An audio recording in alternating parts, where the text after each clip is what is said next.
বিসমিল্লাহির আসসালামু আলাইকুম।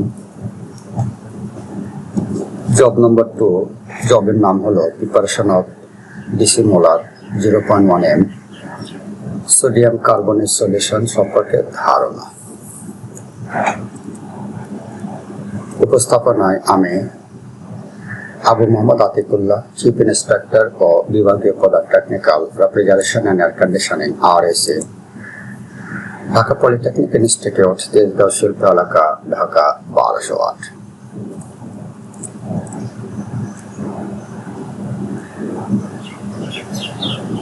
এই জবের উদ্দেশ্য হল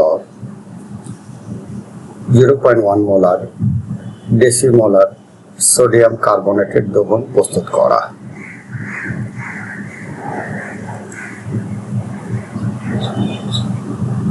থিওরি বা তত্ত্বেও মোলারিটি এম হল প্রতি লিটার দ্রবণে দ্রবীভূত পদার্থের মোল সংখ্যা। এম সমান mole of solute volume of solution in litre.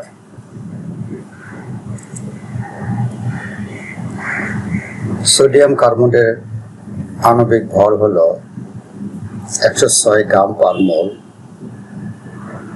সোডিয়ামের পারমাণবিক ভর সংখ্যা 23, কার্বন 12, অক্সিজেন 16। এই সবগুলো যোগ করলে হয় 0.1 m দ্রবণ প্রস্তুত করতে প্রয়োজনীয় সোডিয়াম কার্বনেটের পরিমাণ হল 0.1 গুণন 106 সমান 10.6 গ্রাম পার লিটার।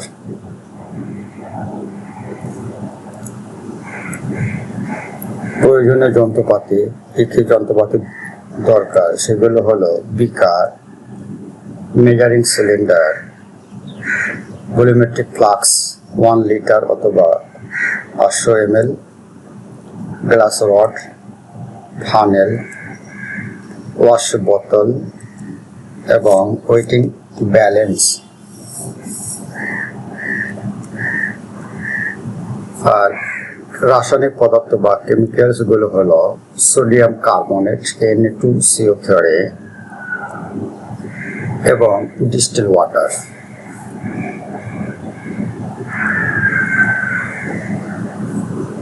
প্রসিডিউর বা কার্যপ্রণালী হলো কিভাবে কাজটা করব।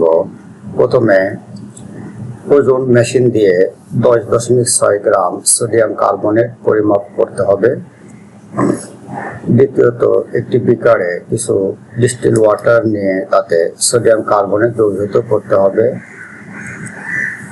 তৃতীয়ত গ্লাস রড দিয়ে ভালোভাবে নেড়ে সম্পূর্ণ দ্রবীভূত করতে হবে। চতুর্থ, দ্রবণটি একটি ফানেলের সাহায্যে 1 লিটার ভলিউমেট্রিক ফ্লাক্সে স্থানান্তর করতে হবে। পঞ্চমত, ওয়াশ বোতল দিয়ে বিকার ধুয়ে সেই পানি ফ্লাক্সে যোগ করতে হবে। এবং ষষ্ঠ হলো ডিস্টিল পানি যোগ করে দ্রবণে ভলিউম 1 লিটার পর্যন্ত পূর্ণ করতে হবে। আর পরিশেষে ফ্লাক্স বন্ধ করে ভালোভাবে ঝাঁকিয়ে সমসত্ব দ্রবণ তৈরি করতে হবে। এই হলো প্রসিডিউর বা কাজের ধাপ। পর্যায়ক্রমে এগুলো করতে হবে।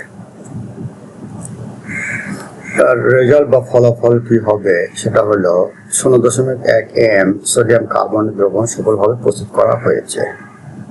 মানে পর্যায়ক্রমে এই ধাপগুলো করলে যে সলিউশন হবে সেটা হচ্ছে সোডিয়াম কার্বনেটের সলিউশন। আর প্রিপারেশন বা সতর্কতা কি অবলম্বন করতে হবে সেগুলো হলো রাসায়নিক পরিমাপে সঠিক ওজন নিশ্চিত করতে হবে। ভলিউমেট্রিক ফ্লাক্সের মার্ক ঠিকভাবে অনুসরণ করতে হবে। দ্রবণ সম্পূর্ণ মিশ্রিত হতে হবে এবং পরিষ্কার ও শুকনো যন্ত্রপাতি ব্যবহার করতে হবে। এগুলো অনুসরণ করতে হবে। কনক্লুশন বা উপসংহার হলো সঠিক পরিমাপ ও পদ্ধতি অনুসরণ করে নির্দিষ্ট মোলারিটি দ্রবণ প্রস্তুত করা সম্ভব। আর এই বিষয় সম্পর্কে যদি কোনো প্রশ্ন থাকে ইমেল করুন। ইমেল অ্যাড্রেস হলো thanks, any question you can find me at, এই ইউটিউব লিঙ্কে দেখা যায়। পরিশেষে ধন্যবাদ সকলকে। Thank you for all. ধন্যবাদ।